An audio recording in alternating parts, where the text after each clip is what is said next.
Casey Neistat videos, and it's really inspired me to write my own vlog or record my own vlog. So here I am, and I just wanted to start on day one.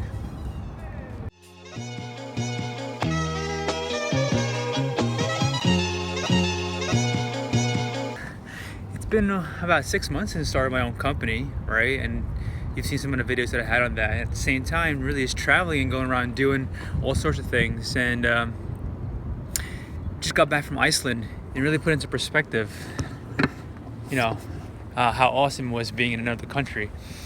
I just got back from Iceland, really cold, right? As you would expect. And just got back here to New Jersey about a week ago. And wow, it's also cold here. It's been cold for a week. So it's been like the first day in about 7 days that there's been some pretty good weather. So now I can go out here and record and see the sun and talk about life. So like I said, I've been watching a lot of Casey Neistat videos and really been inspired to start my own vlog and talk about my experiences. So things have been going pretty well for the last 6 months. A lot of ups, a lot of downs, as you would expect from an entrepreneur. But mainly it's learning how to keep your head up and staying high while you're high and staying positive while you're low. Been at the sunset out here in the park, really enjoying the opportunities that I have as far as the entrepreneur life and being able to travel wherever I want to go and however I want to go, experience the local life. So one of the things I wanted to talk about to you today was really making opportunities and learning how to create them for yourself.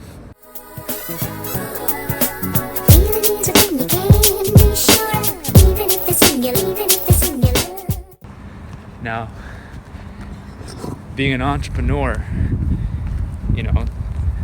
opportunities come at you left and right.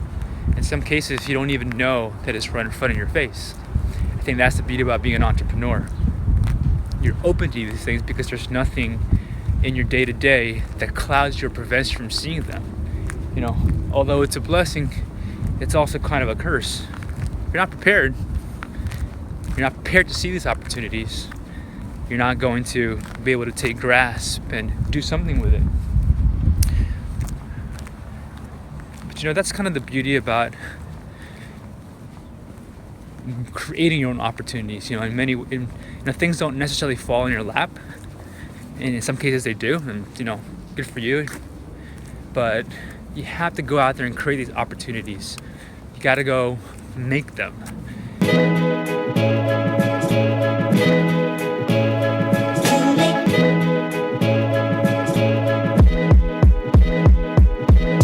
Okay, so what is creating opportunities? So I've always believed in the fact that good luck is when opportunity meets preparation, right? Basically, it's kind of like if you want to do something, you go ahead and do it. You create the environment or you create the factors that lead to that opportunity. For instance, let's give a basic example. You want to go to Thailand. What do? Go buy a ticket. Okay, you don't have any money for that ticket. What do? You go find a job, whatever that job may be. And you save up for however long it takes for you to save for that plane ticket, and then you buy it, right? So effectively, although it's really a basic example, you're creating opportunity. You're creating a means for you to do the thing that you want, a desired goal. So you're going to have that head-first approach in life. You want to do something, go for it. There's nobody else to blame, for you not achieving success or for you not getting what you want other than yourself.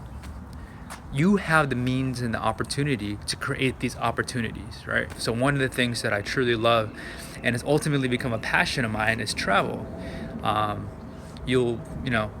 Traveling all over the world, experiencing various cultures, eating local foods, doing all that.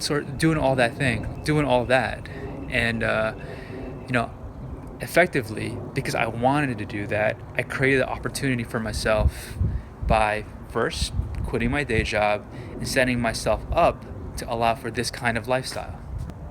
Because of the fact that the company Unifier is a digital marketing firm that, you know, uh, purely deals in all things digital, I don't have to be physically in US soil or anywhere at a physical space, especially in this day and age where remote um, telecommuting is widely accepted. And let's talk about how.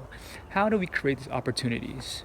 One, put yourself, surround yourself with like-minded individuals. Surround yourself with friends or other associates that share similar ambitions and perhaps are smarter than you, right?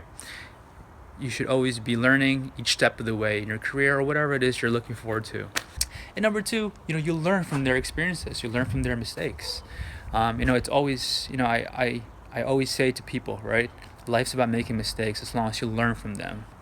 But wouldn't it be? It's an added benefit to learn from someone else's mistakes. So it's time that you don't waste learning, right? So you can achieve and move forward to your desired goals and success in a much shorter time frame than you ultimately had accounted for. Tip number 2, be creative. Step outside your comfort zone. Think outside the box. So, use that noggin of yours and think of how you can be more creative. Use the wide array of tools you have out there in this world and come up with an idea for you to be able to take a hold of these opportunities and do something with them, right? Whether it's YouTube, social media, print, or just word of mouth. Be creative in your delivery. And lastly, tip number 3, who cares what anybody else thinks? Do what you want to do. Part of being creative, right, and part of stepping outside of your shell is really just to get it out, all that head trash in your head, and just do what it is that pleases you, right? Now, I'm not saying to go crazy. Who cares about the fact that you might be talking to yourself and vlogging while walking through the streets of New York? It doesn't really matter, right? At the end of the day, it's between you and your goals and the opportunities you want for yourself. And nothing should stop you, absolutely nothing should stop you from achieving those dreams. I would imagine some of the most successful people in this world, the most creative ones, the most brilliant ones, didn't give one care about what anyone thought about what they were doing, because they were so driven to achieve their passions in life. So I for one, always loved talking in front of the camera. I've always loved talking in front of people. It's never been a problem for me. But the thought of vlogging, the thought of talking in front of a camera to myself was something that was quite foreign to me and something that I wasn't particularly comfortable with. I felt inspired to talk about a lot of what's in here to you, to whoever is out there and wants to watch, me ramble on and talk about things like entrepreneurship and life and travel and just all kinds of craziness in general. Because at the end of the day, it doesn't really matter. But seriously, check like Casey Neistat's videos.